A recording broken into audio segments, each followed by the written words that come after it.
అప్పుడు సూత మహర్షి చెబుతున్నారు, ఋషులారా, సత్యనారాయణ వ్రతం అనే దుర్లభమైన ఒక పుణ్యకార్యం ఉంది.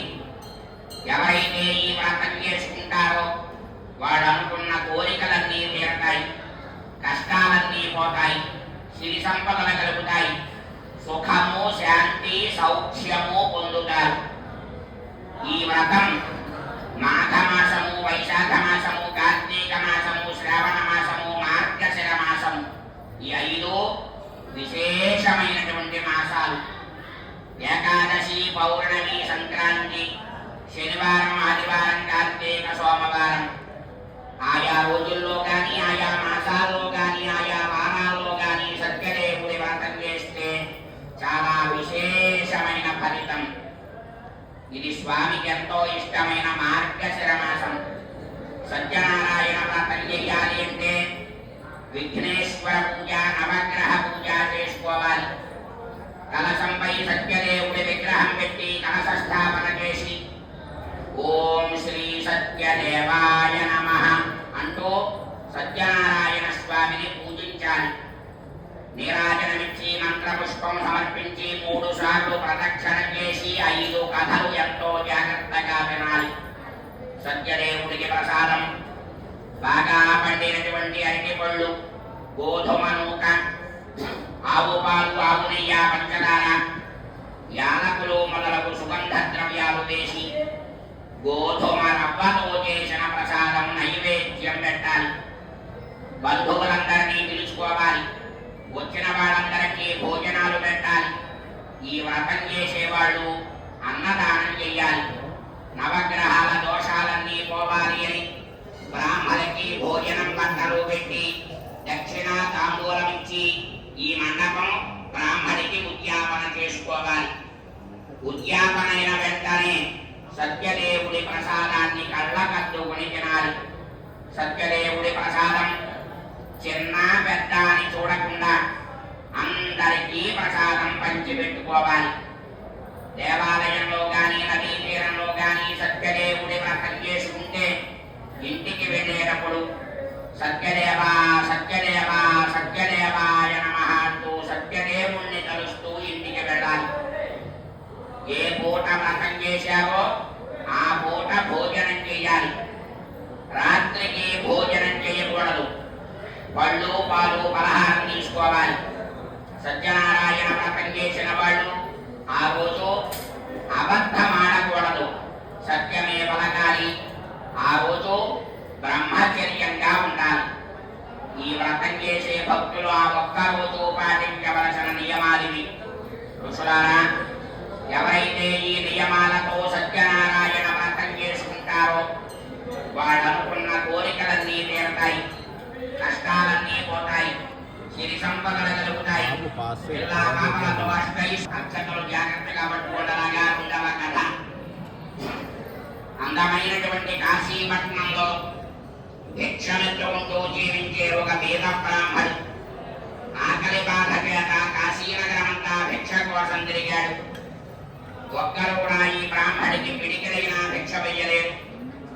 దరిద్రంతో బాధపడుతున్న బ్రాహ్మడి యందు భగవంతుడికి దయ కలిగి ఒక ముసలి బ్రాహ్మణ రూపంలో పేద బ్రాహ్మడి ఎదురుగా వచ్చి, బ్రాహ్మణోత్తమా, నీ దరిద్రం పోవాలంటే సత్యనారాయణ వ్రతం చేయి, నీకు అష్టైశ్వర్యాలు కలుగుతాయని మాయమైపోయారు స్వామి. వెంటనే పేద బ్రాహ్మడు సత్యదేవుణ్ణి కొలిచాడు. బ్రాహ్మడికి అష్టైశ్వర్యాలు కలిగాయి. ఒకనాడు బ్రాహ్మడు సత్యదేవుడి వ్రతం చేస్తూ ఉండగా ఒక పుల్లలమ్మే కూలివాడి వ్రతం చూసి సత్యదేవుడి వ్రతం చేసుకుంటే కష్టాలు పోతాయని తెలిసి నేను కూడా వ్రతం చేస్తానని మొక్కాడు. పుల్లల మోపం మెట్ట. సత్యదేవుడా, నీదే భారమని ఎప్పుడైతే అన్నాడు, సామాన్యమైన కట్టెలే వెల కట్టలేని ధనాన్ని అనుగ్రహించారు స్వామి. మొక్కితేనే కష్టం పోయిందంటే వ్రతమే చేస్తే దరిద్రమంతా పోతుందని గంగా తీరంలో సత్యదేవుడి వ్రతం చేశాడు కూలివాడు. అలా సత్యనారాయణ వ్రతం చేయడం వల్ల దరిద్రుడైన బ్రాహ్మడు పుల్లలమ్మే కూలివాడు ధనవంతుడై అష్టైశ్వర్యాలు పొంది మోక్షం చేరారు. ద్వితీయోధ్యాయ సమాప్తః. గోవింద. మూడవ కథ. ఇది చాలా పెద్ద కథ. ఉల్లకాముఖుడు అనే మహారాజు ఉండేవారు. ఆ రాజుగారికి పిల్లలు లేరు. పిల్లల కోసం సత్యదేవుడి వ్రతం చేస్తూ ఉండగా సాధు అనే పేరు గల ఓ షావుకారు ఈ వ్రతం చూసి, నాకు గనక సంతానం కలిగితే సత్యదేవుడా నేను వ్రతం చేస్తా అని మొక్కాడు. కొద్దిగా ప్రసాదం తన భార్య లీలావతికి పెట్టాడు. ప్రసాద మహత్యం వల్ల లీలావతి గర్భము ధరించి అందమైన ఆడపిల్లకు జన్మనిచ్చింది. పుట్టిన చిన్నదానికి కళావతి అనే పేరు పెట్టారు. అప్పుడు లీలావతి వ్రతం గుర్తు చేయగా షావుకారు ఆడపిల్ల కదా పుట్టింది, అల్లుడితో చేద్దామని వాయిదా వేశాడు. కొంతకాలం గడిచింది. కూతురు పెళ్లి కూడా చేశాడు. కానీ షావుకారు సత్యదేవుడనే మాటే మరిచిపోయారు. వజ్రాల వ్యాపారం కోసం రత్నసానుపురం అనే రాజ్యానికి వెళ్ళగా సత్యదేవుడికి కోపం వచ్చింది. వీళ్ళు నా వ్రతం చేస్తానని చెయ్యలేదు కనుక ఈ కుటుంబానికి సత్యదేవుడనే మాట గుర్తొచ్చే వరకు కష్టాలు కలుగుగాక అని శపించారు స్వామి. శాప కారణంగా ఇద్దరు మాయ దొంగలు చంద్రకేతు మహారాజు కోటలో ప్రవేశించి రాజుగారి ధనాన్ని దోచుకున్న ధనాన్ని షావుకారుల దగ్గర వదిలేసి మాయ దొంగలు మాయమైపోయారు. రాజుగారి ధనం షావుకారుల దగ్గర దొరికింది కనుక షావుకారులే దొంగలని సంకెళ్ళు వేసి చెరసాల్లో పెట్టారు. ఇక్కడ తల్లి కుమార్తె ఉన్న ధనమంతా దొంగల పాలై సత్యదేవుడి శాపం వల్ల తల్లి కుమార్తె భిక్షమెత్తుకుంటూ బ్రతుకుతున్నారు. ఒకరోజు కళావతి ఆకలి భరించలేక భిక్షకు వెళ్ళగా ఓ బ్రాహ్మణింట సత్యదేవుడి వ్రతం జరుగుతోంది. ప్రసాదం పెడతారు కదా, ఆకలి తీరుతుందని అక్కడే కూర్చుని ప్రసాదం తిని కొద్దిగా ప్రసాదాన్ని తల్లికి పెట్టిందిట. ఎంతో శక్తివంతమైన సత్యదేవుడి ప్రసాదం తినగానే సత్యనారాయణ వ్రతం అన్న మాట గుర్తొచ్చింది తల్లి. భగవంతుడా సత్యనారాయణ స్వామి పిల్లలే పుట్టరు, పుడితే వ్రతమని మొక్కి ఆడపిల్ల పుట్టింది, అల్లుడితో 2 వ్రతాలని మాట తప్పి నారాయణ అన్న నామమే మర్చిపోవడం మా పొరపాటు. తెలిసి చేసినా తెలియక చేసినా తప్పు తప్పే. ఈ కష్టాలు కడతీర్చు తండ్రి, 2 వ్రతాలు వెంటనే చేస్తామని మొక్కారు. సత్యదేవో దేనానాం పరిపాలక. భగవంతుడు శాంతించి చంద్రకేతు మహారాజు కలలో స్వామి ప్రత్యక్షమై, రాజా షావుకారులు దొంగలు కారు నా భక్తులు, ఉదయాన్నే వాళ్ళిద్దరినీ విడిచిపెట్టాలి. నువ్వు కనుక విడిచిపెట్టకపోతే నిన్ను నీ కుటుంబాన్ని కూడా నాశనం చేస్తా అని చెప్పగా సత్యదేవుడి మాటలకి మహారాజు భయపడి షావుకారులకి రెట్టింపు ధనమిచ్చి మీ దేశానికి వెళ్ళండని సాగనంపారు మహారాజు గారు. తృతీయోధ్యాయ సమాప్తః. గోవింద. నాలుగవ కథ. మహారాజు గారు ఇచ్చిన ధనమంతా 2 కడవలపై వేసుకుని సంతోషంగా బయలుదేరారు షావుకారులు. అప్పుడు వీళ్ళని పరీక్షించాలని స్వామి సన్యాసి వేషంలో షావుకారులకి దగ్గరగా వచ్చి సత్యదేవుడి వ్రతం చేస్తా, ఓ పావలాయో 1/2 రూపాయో సహాయం చేయమని అడిగారుట. వచ్చింది భగవంతుడని తెలియక షావుకారులు ఆకులు అలములు తప్ప దానాలు ధర్మాలు చేయడానికి మా దగ్గర పైసా లేదు పొమ్మని అబద్ధమాడారు. సత్యం భవతు దేవచః. ఆ మాటలే సత్యమగుగాక తథాస్తు అన్నారు స్వామి. ధనమంతా ఆకులు అలములైపోయాయిట. మూర్ఛపోయారు షావుకారులు. ఇందాక వచ్చిన సన్యాసి మానవుడు కాదు, భగవంతుడని తెలివి తెచ్చుకుని పాదాలపై పడ్డారు.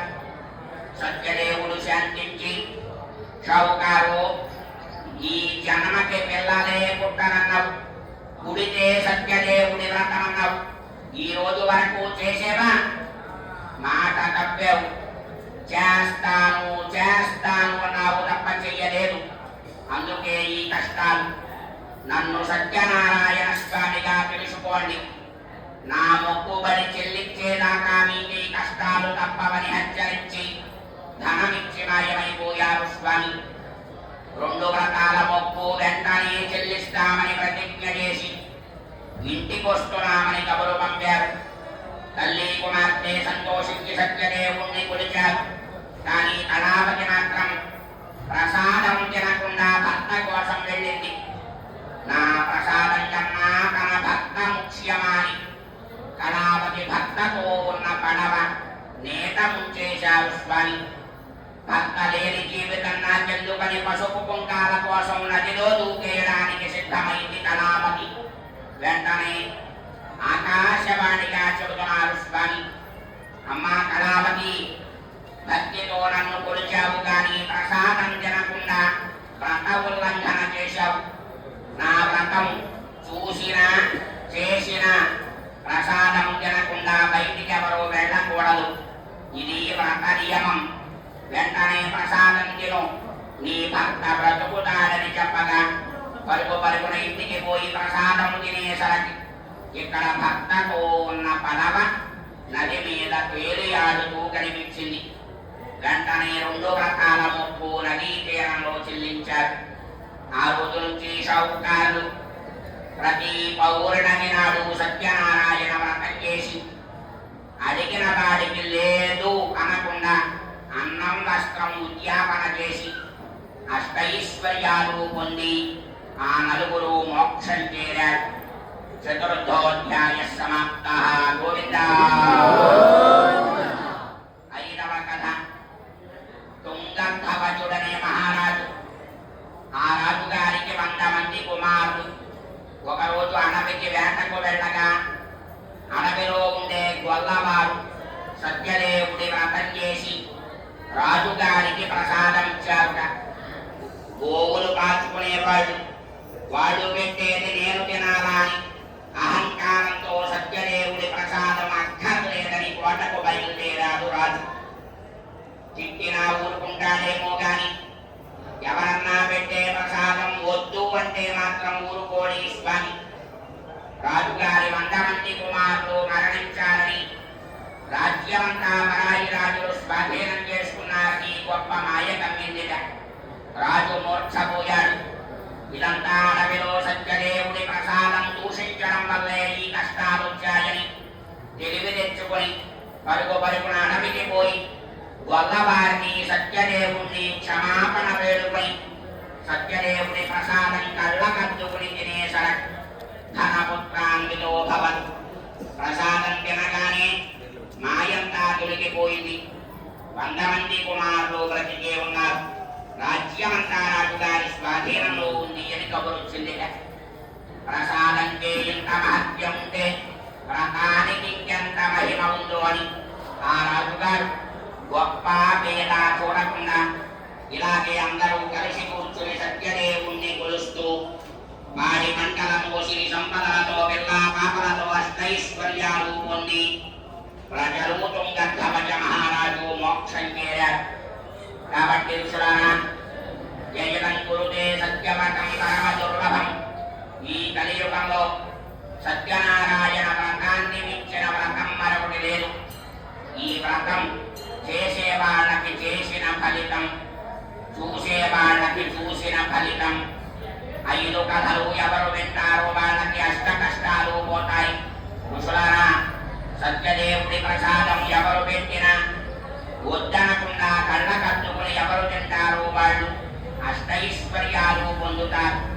ఎవరైతే ఉన్నంతలో అన్నము వస్త్రము ఉద్యాపన చేస్తారో ఆ కుటుంబం చేసిన సర్వ పాపాలు పోతాయి. ఇది సత్యము సత్యము సత్యము. కలియుగంలో బ్రహ్మ విష్ణు మహేశ్వరులు ముగ్గురు ఒక్కటై అనంతలక్ష్మి సత్యవతి సమేత వీర వెంకట సత్యనారాయణ స్వామిగా అన్నవర పుణ్యక్షేత్రంలో వెలిసి కొలిచిన వారికి కొంగు బంగారమై కోరికలు తీర్చు భగవంతుడు శ్రీ మహావిష్ణువే ఈ సత్యనారాయణ స్వామి. విష్ణుమూర్తే సత్యదేవుడు.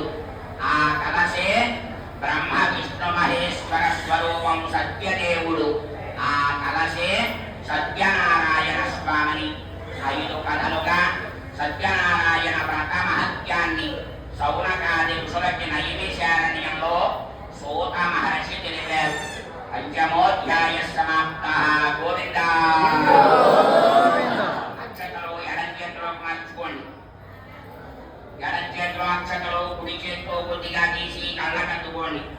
కదండి కొబ్బరికాయలు మండపంలో పెట్టిన 5 కూడా ఒక సంచిలో వేసుకుని బయటికి పట్టుకెళ్ళండి. బయట కొబ్బరికాయలు కొట్టేసి కొబ్బరి చెక్కలు మొత్తం అన్ని పట్టుకొచ్చేసి మళ్ళీ మండపం